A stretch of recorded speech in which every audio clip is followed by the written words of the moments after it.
You're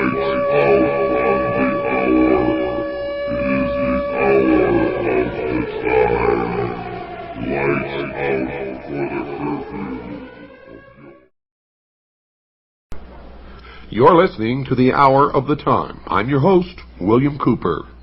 The fable of Isis and Osiris, as it has descended to us in the account given by Plutarch, has not been greatly amplified by any modern research. The Egyptian fragments, which have been translated in recent years, offer no complete account of the birth, life, death, and resurrection of Osiris, nor has any new key been found to unlock this great drama, which may well be termed the Passion Play of Egypt.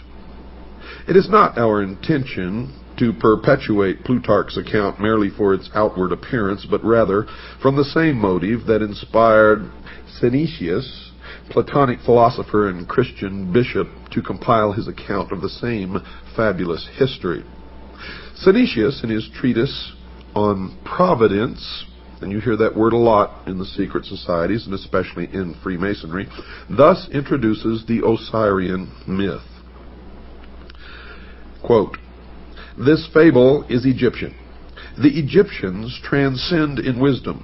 Perhaps, therefore, this also being a fable, obscurely signifies something more than a fable, because it is Egyptian. If, however, it is not a fable, but a sacred discourse, it will deserve in a still greater degree to be told and committed to writing." Unquote. In presenting a summary of Plutarch's account, I am omitting nothing which could in any way be regarded as relevant. I am taking the liberty, however, of somewhat expanding the fable by incorporating therein some small fragments derived from other Greek writers, and occasionally a few words bearing upon the account from fragments of Egyptian religious literature. The story, then, is in substance as follows. The goddess Nut, whom Plutarch identifies with Rhea, was the daughter of Shu and Tefnut. She is the wife of Seb, also known as Saturn, and the mother of Ra, or Helios, also known as the sun. Now, if we're to trust Plutarch, she afterwards becomes the wife of Ra, or the sun.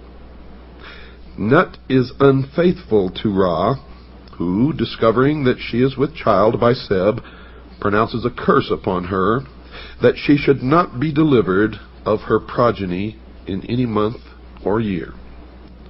Thoth, which is Hermes or Mercury, who is also in love with Nut, comes to her assistance with a stratagem.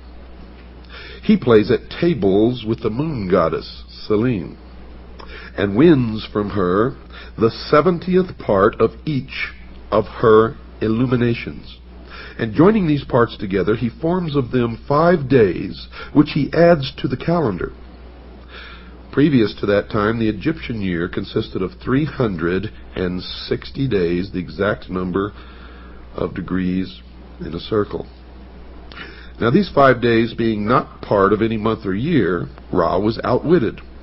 You see, because upon these days, Nut brought forth her 5 children at different times in different places. Upon the first of these days, she brought forth Osiris, and the place of his birth, according to Diodorus, was Mount Nisa in Arabia, the Happy. Mount Nisa is now Mount Sinai, folks. At the moment of the birth of Osiris, a voice sounded throughout the world saying, quote, "The Lord of all the earth is born," unquote. On the second day, Nut gave birth to Eroris, the elder Horus. On the third day, Typhon or Set.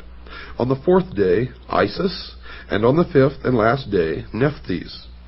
The Egyptians, therefore, regard the 5 days, which they term the epact, or superadded, as the birthdays of the gods, especially venerating the fourth of them, upon which the benevolent goddess Isis came into being. Plutarch further on announces that the 5 children of Nut were not all of the same father, thus contradicting his earlier statement.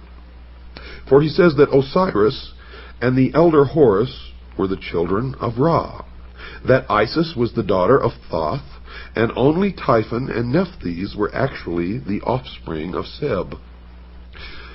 There is another and even more recondite legend regarding the elder Horus, which denies him the fathership of Ra, declaring him to be the offspring of Osiris and Isis, while they were still in the womb of Nut. Now these accounts we shall consider later. Osiris was given to Pamela to be educated, and having come to the years of majority, became the king of Egypt.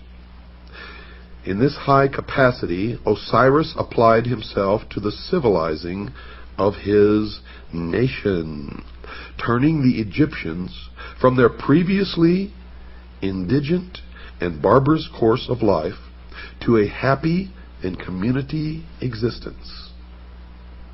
He taught them agriculture, compiled for them a body of laws for the regulation of conduct, instructed them in the reverencing and worship of the gods, thus establishing Egypt in all the essentials of truth, according to the legend.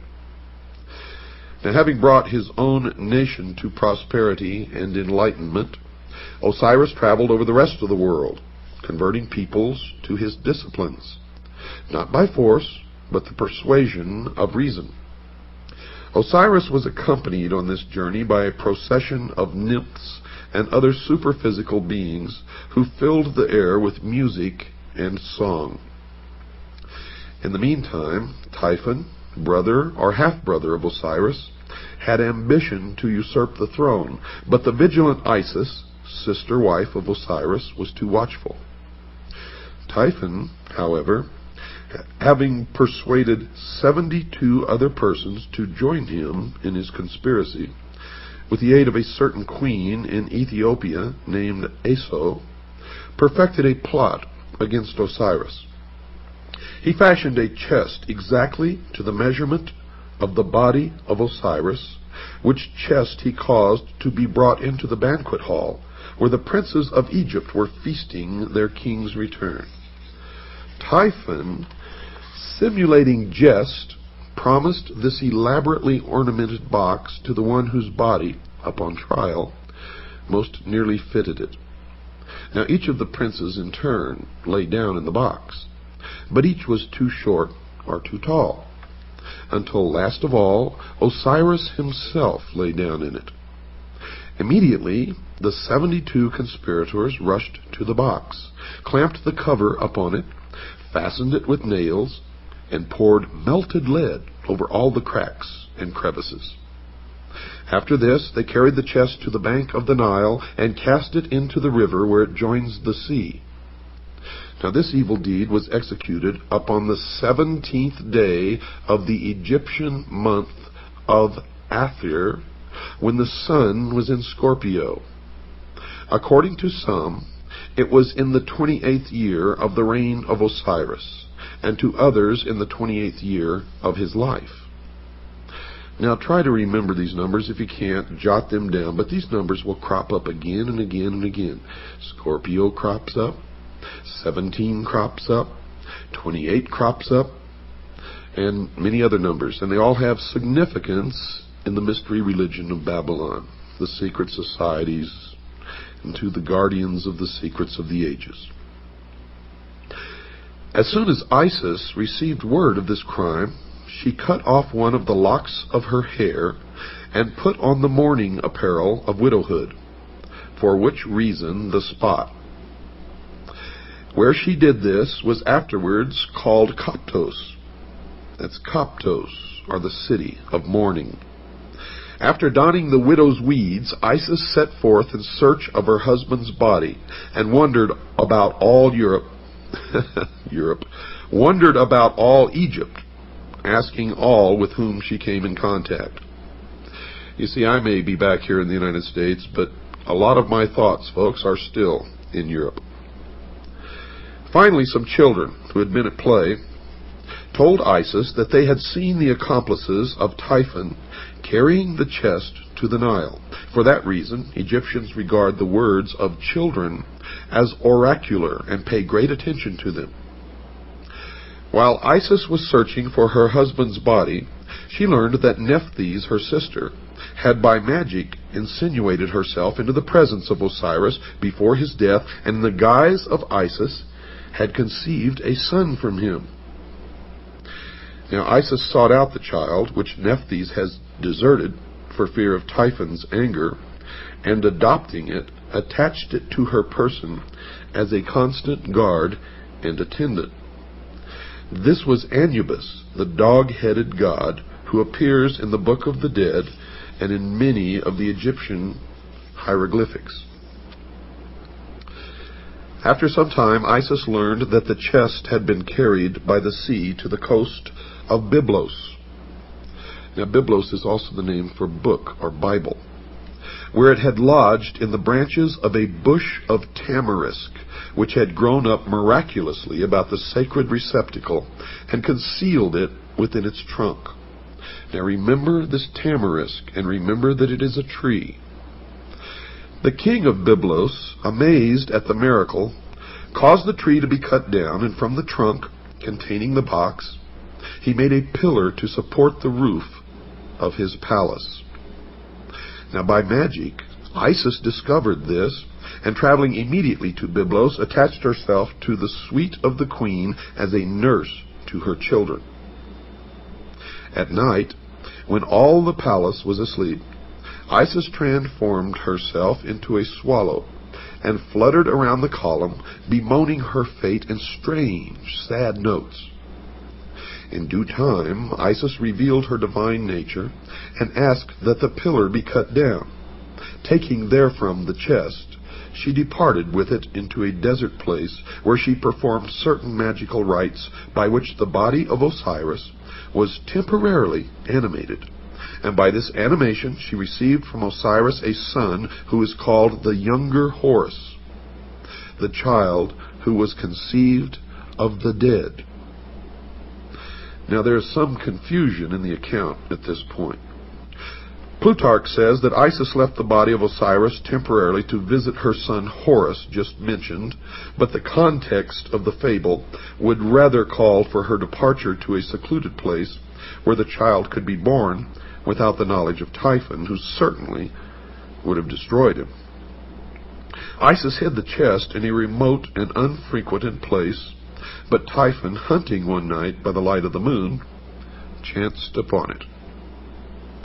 Knowing its contents, and realizing Isis to be proficient in magic, he resolved to thwart her purposes, and tearing the body into 14 parts, he scattered them over Egypt. Now remember, 14 parts, folks, don't forget that. From the inscriptions on the Metternich stele, it seems that Set must have imprisoned Isis and her son Horus. The goddess is made to say, quote, "I am Isis, and I came forth from the house wherein my brother Set had placed me," unquote.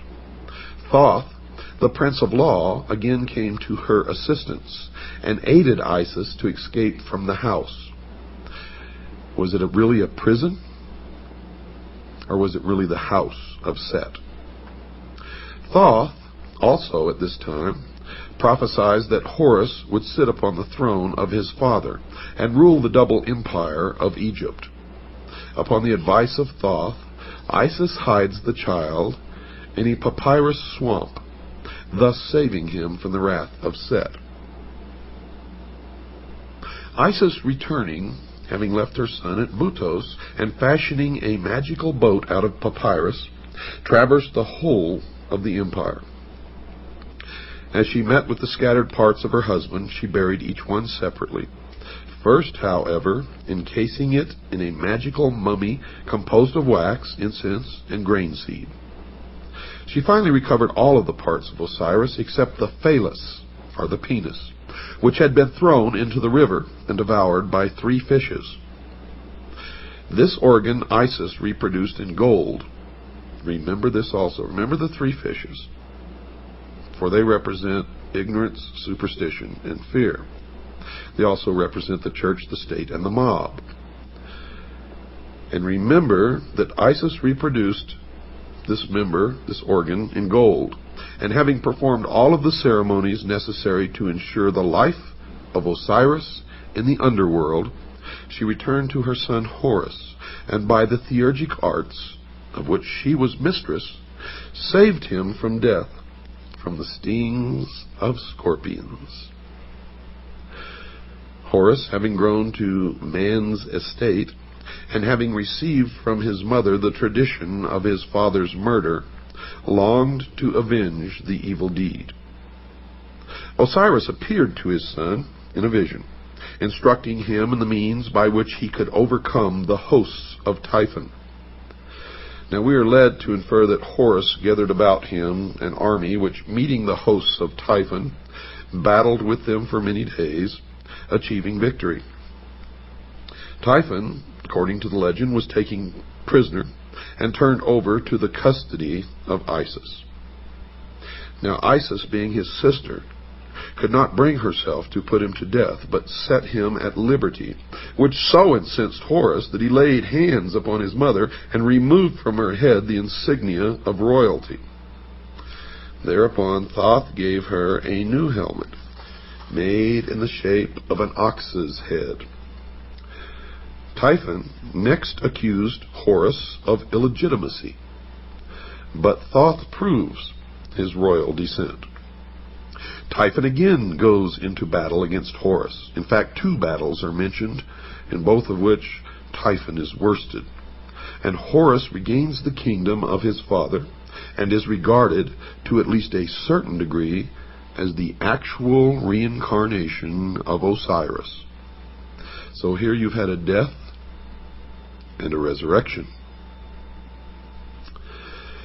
After its resurrection in the underworld, the shade of Osiris visits Isis, and in consequence thereof, she gives birth to another son, as it were, by a Holy Ghost, for she knew no living man.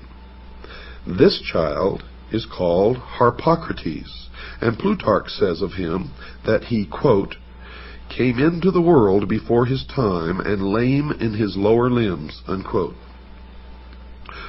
Harpocrates is usually depicted as a nude figure, his head adorned with a single curling lock of hair on the right side, this being, with the Egyptians, a symbol of youth or adolescence.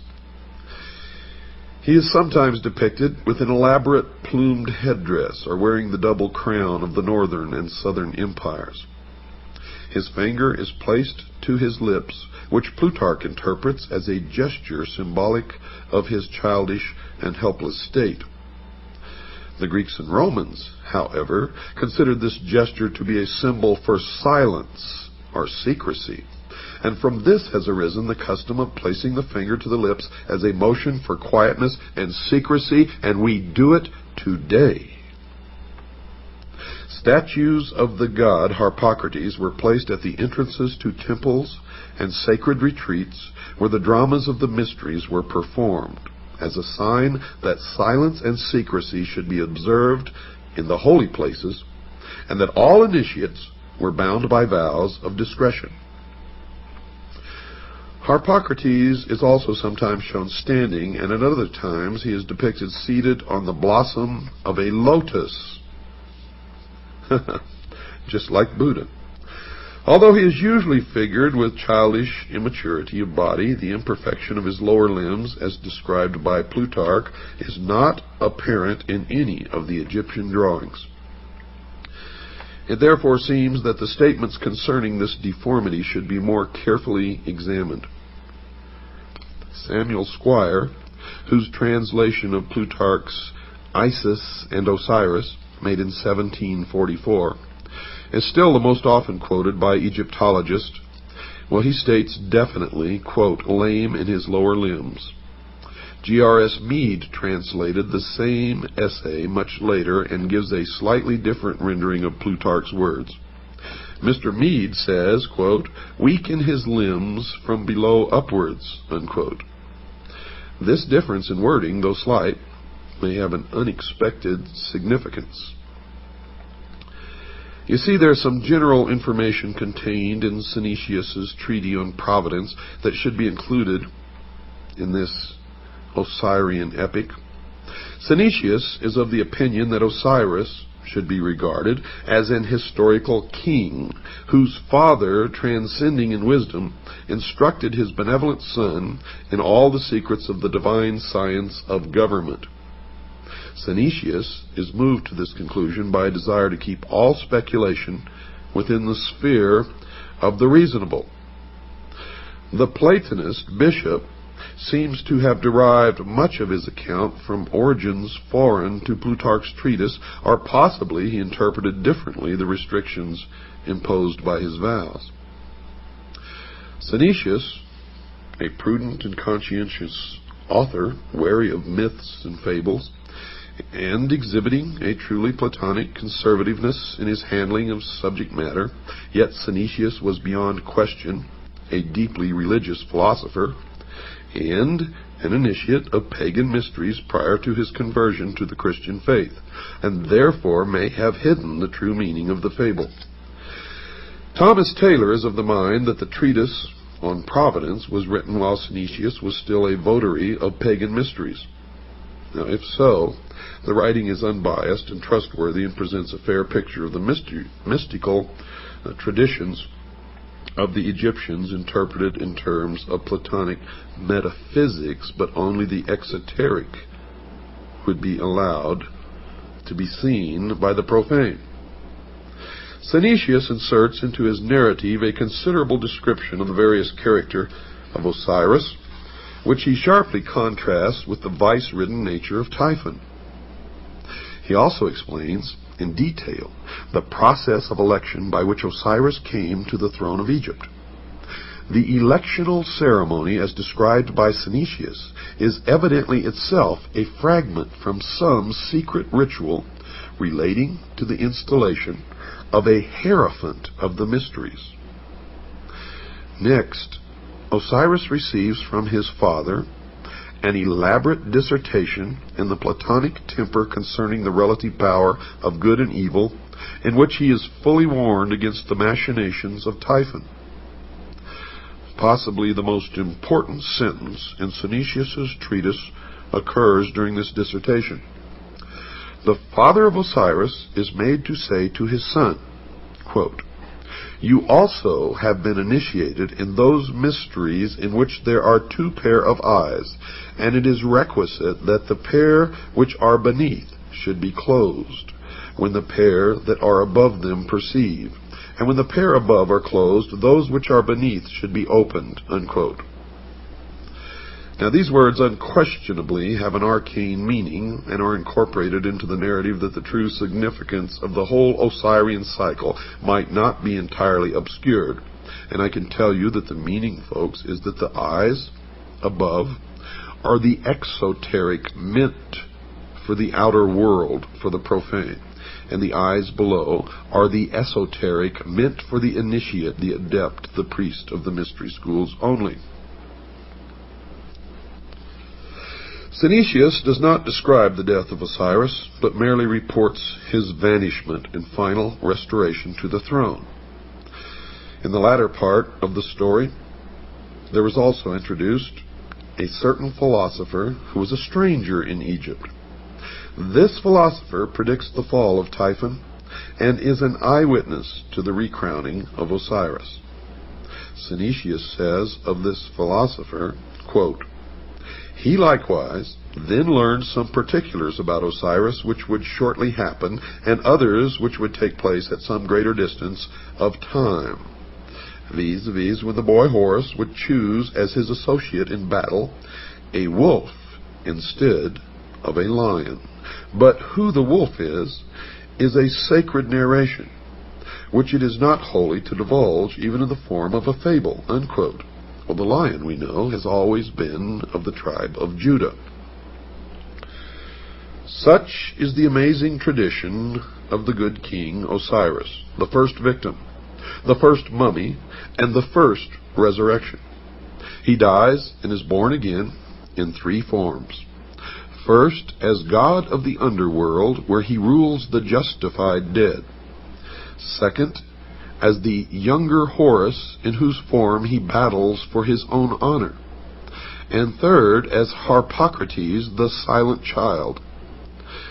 The latter two forms are regarded as incarnations or embodiments of his very self. Yet he exists independent of them as the judge of shades and the lord of the resurrection. Now we know that Osiris was also known as the sun, and Horus was known as the child, or the young Osiris, the young Horus, the baby Horus.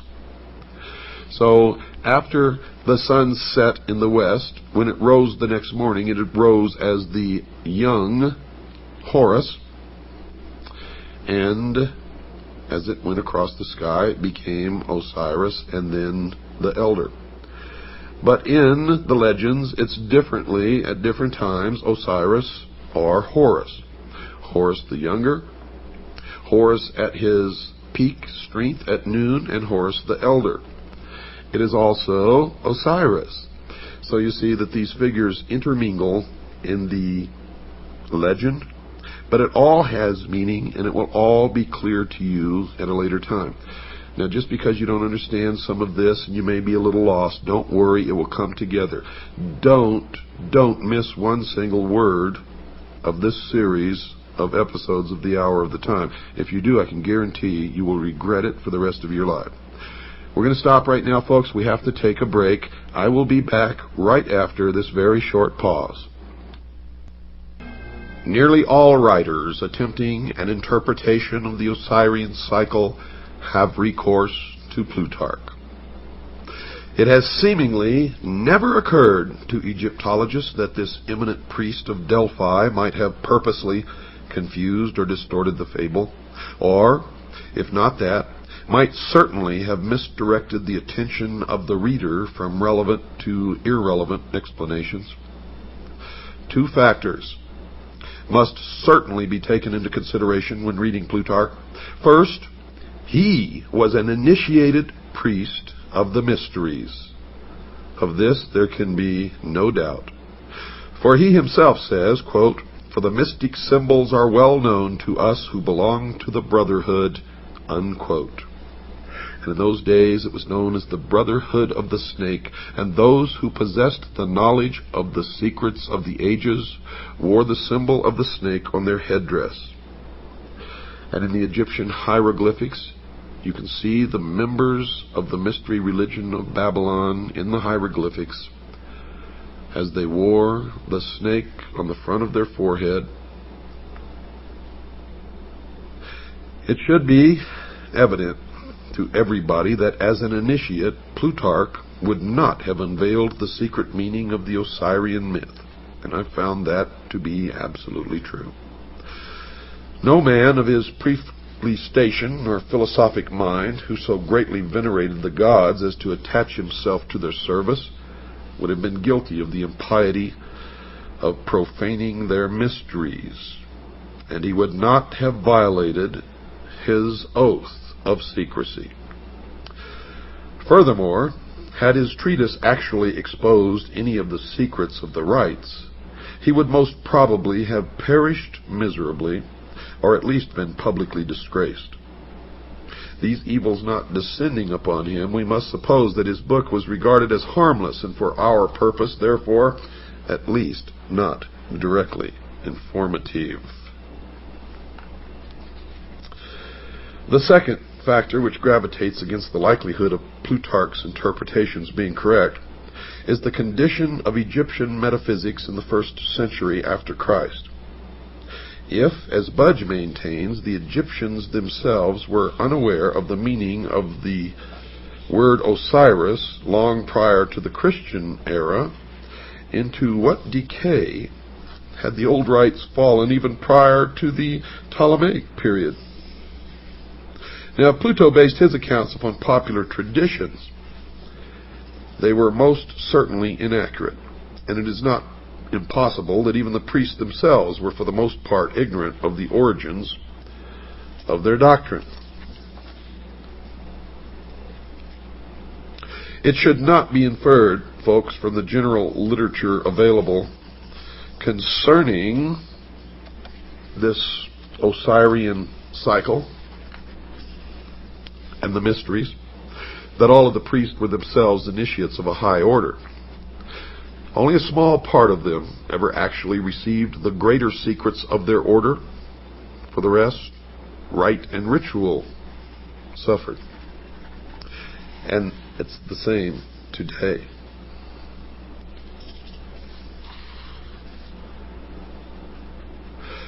Democritus spent a great part of his life in Egypt, and from the priests of that nation he secured the foundation for his celebrated doctrine of atoms. That's right, folks, atoms, A-T-O-M-S. A doctrine which has survived as a scientific fact to this day. From all these different philosophers who visited Egypt, we shall secure a better estimation of the profundity of Egyptian learning than from even the Egyptian writings themselves. Plato went to Egypt and was initiated into the mysteries in the Great Pyramid, where he lay for 3 days and 3 nights in the sarcophagus, during which he was imparted knowledge which he was to guard, protect. He describes his initiation in his writings. I suggest that you read it. If we can assume the pragmatic viewpoint that the substance of matter is to be determined from its consequences, then we must indeed highly reverence the wisdom of the Egyptians. For it seems that first among the consequences of that wisdom is civilization itself. That cannot be doubted. Civilization is no fable, nor is it a progeny of myths, but that which is real and substantial. And it bears witness to a profound and superior wisdom, which must have existed over a great period of time, and have been communicated to at least a privileged few since the very beginning of man's cultural impulse. Now we can also take the example of Pythagoras, the great philosopher. While a youth, if we may credit Iamblichus, associated himself with Thales of Miletus, from whom he gained a considerable knowledge of the mysteries. Thales, being at that time of great age and infirm body, apologized for his incomplete understanding of the sacred doctrines and urged Pythagoras to visit Egypt, the motherland of wisdom as it was called in those days. Iamblichus wrote that Thales confessed that his own reputation for wisdom was derived from the instruction of these priests, but that he was neither naturally nor by exercise endued with those excellent prerogatives which were so visibly displayed in the person of Pythagoras. Thales therefore gladly announced to Pythagoras, from all these circumstances, that he would become the wisest and most divine of all men if he associated with these Egyptian priests. Iamblichus then describes the journey which Pythagoras made to Egypt, how en route he was initiated into the mysteries of several nations, and at last, arriving at his destination, was received by the Egyptian priests with respect and affection. He associated with the Egyptian philosophers for some time, and after demonstrating by his sincerity and consecration that he was worthy to associate with the initiated, he was at last admitted into the secrets of their orders. Quote, "He spent, therefore," observes Iamblichus, 22 years in Egypt, and the adyta of temples, astronomizing and geometrizing, and was initiated, not in a superficial or casual manner, in all the mysteries of the gods. Pythagoras must be acknowledged among the first of those divine men to whom the race is indebted for the principles of science, art, and philosophy. And are we to presume that so noble an intellect could have spent 22 years pursuing fabulous shadows in Egyptian crypts? If, as some have asserted, Osiris signified merely the Nile, and Isis, the black earth, rendered fertile by its inundation? Could such a fable have so greatly stimulated the admiration of Pythagoras that he would have spent a score of years in the assimilation of the idea? I don't think so. Or again, would he have spent this great length of time, the very best years of his life, in memorizing the myth-encrusted history of an ancient king who at some remote period had reigned in Egypt and whose memory seemed sufficient to inspire a vast civilization for some 6,000 years? By the way, that's the exact number of years in the calendar of the Mystery School and of the Freemasons.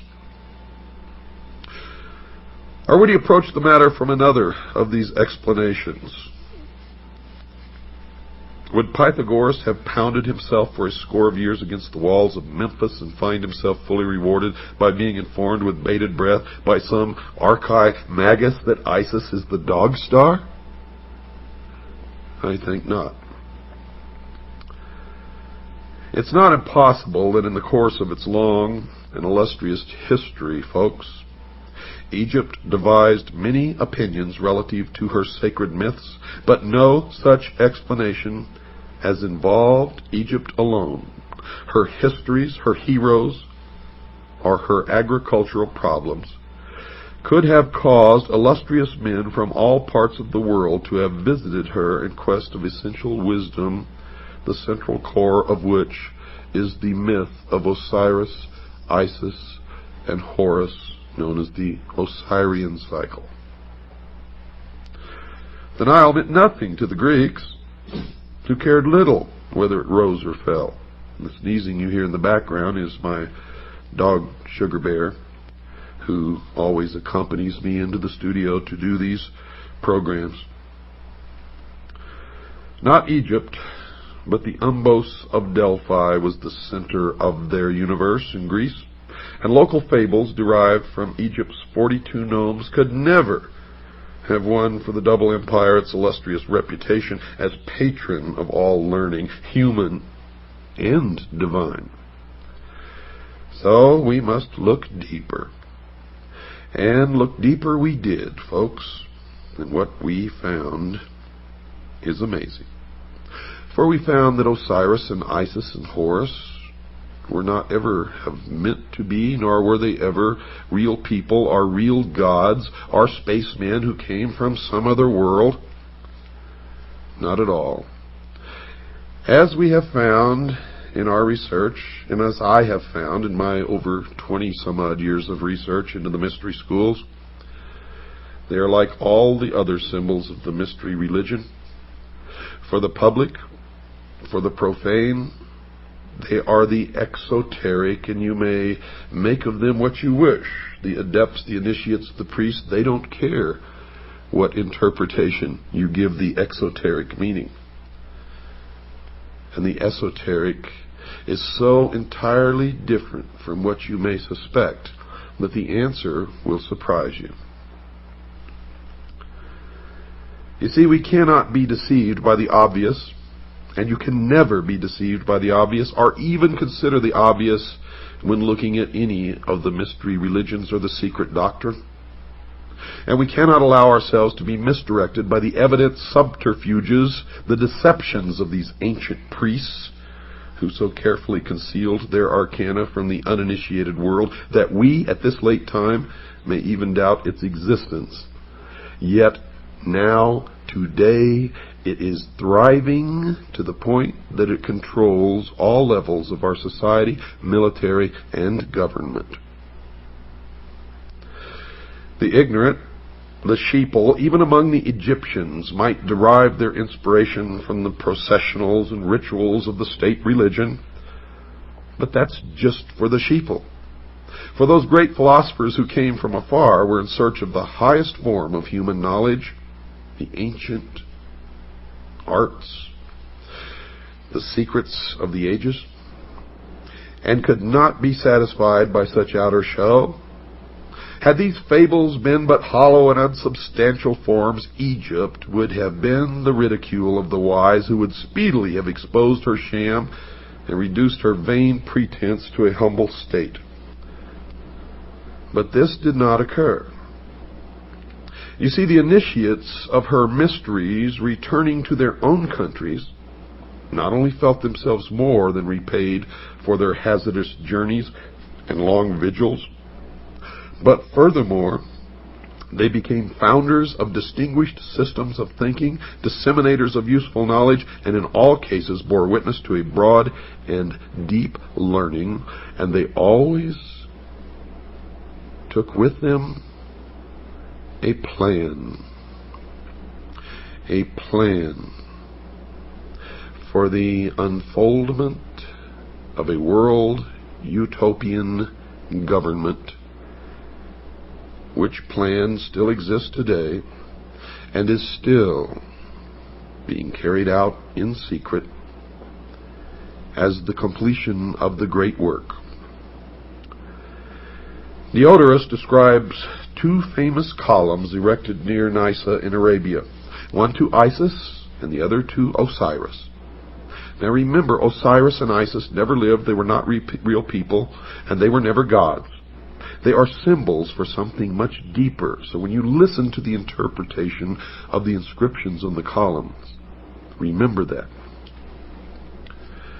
The column to Isis bears this inscription, quote, "I am Isis, queen of this country. I was instructed by Mercury.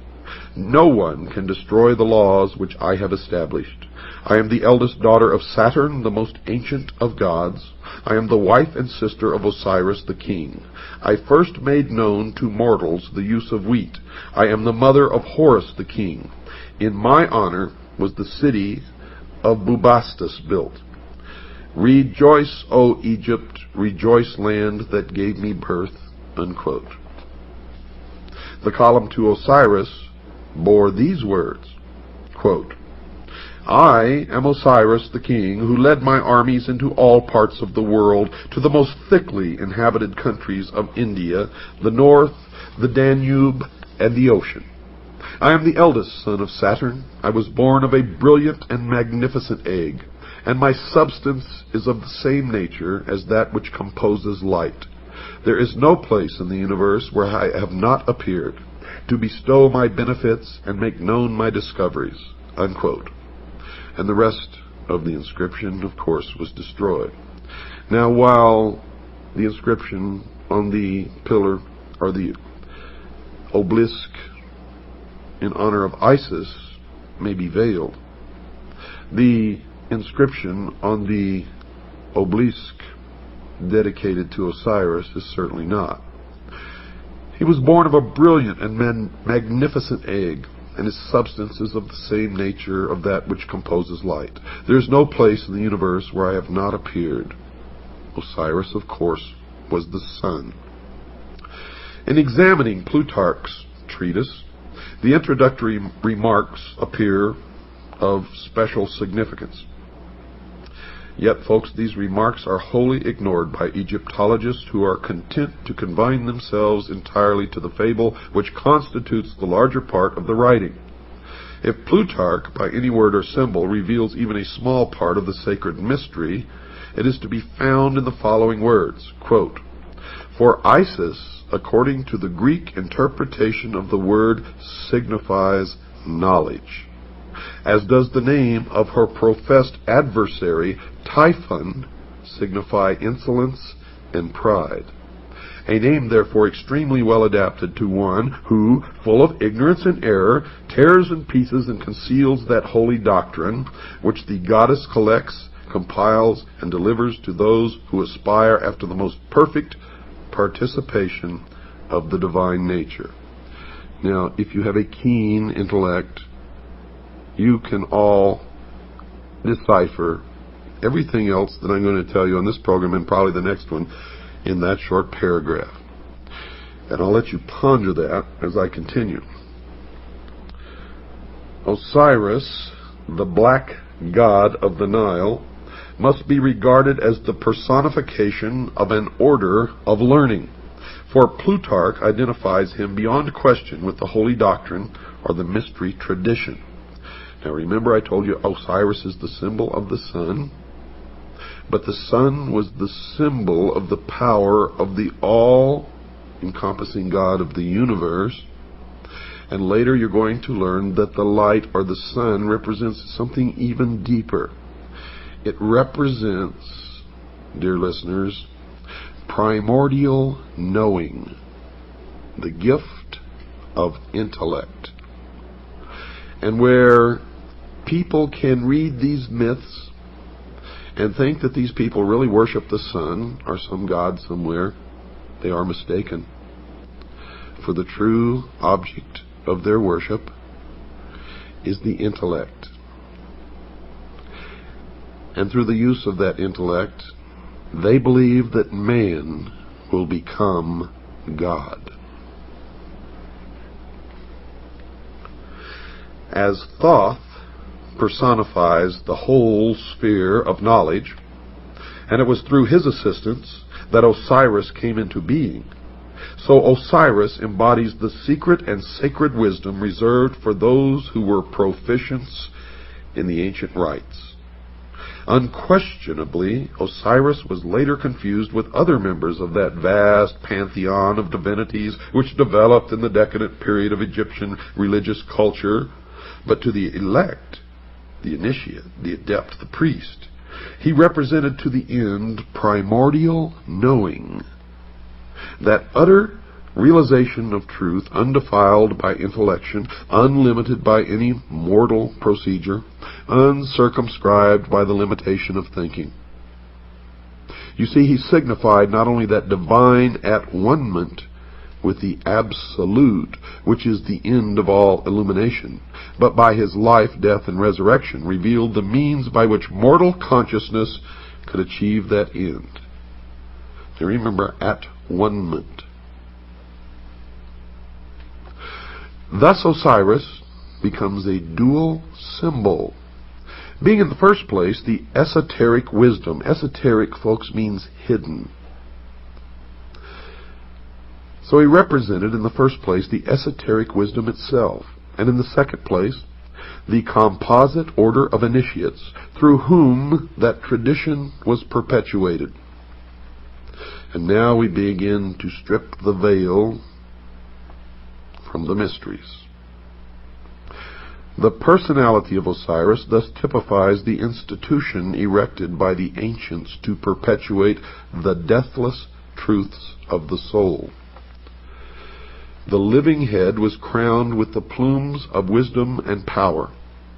The hands bore the scepters of the three worlds, but the body was bound with the mummy wrappings of the dead.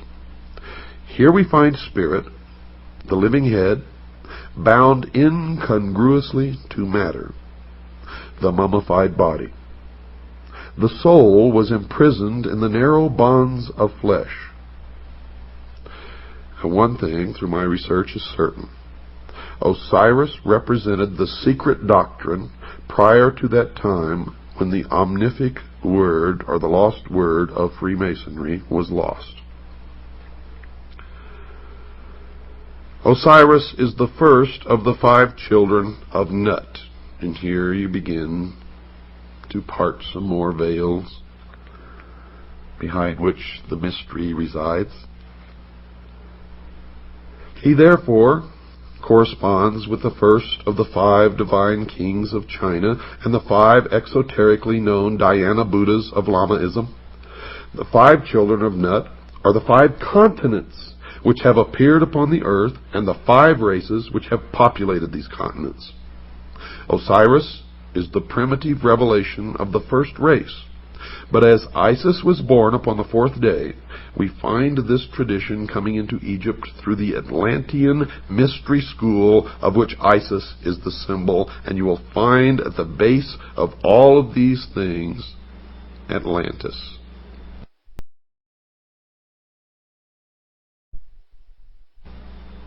In this country, the Freemasons established the city of Atlanta as the new Atlantis.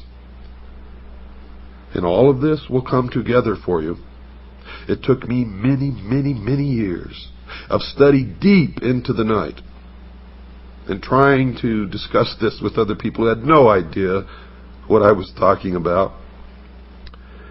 So most of it was put together in loneliness late at night And then when I established my organization known as the Citizens Agency for Joint Intelligence, many others began to help and furnish bits and pieces of information. And we have succeeded, folks, in infiltrating the lodge. We have members in the lodge who feed us information constantly.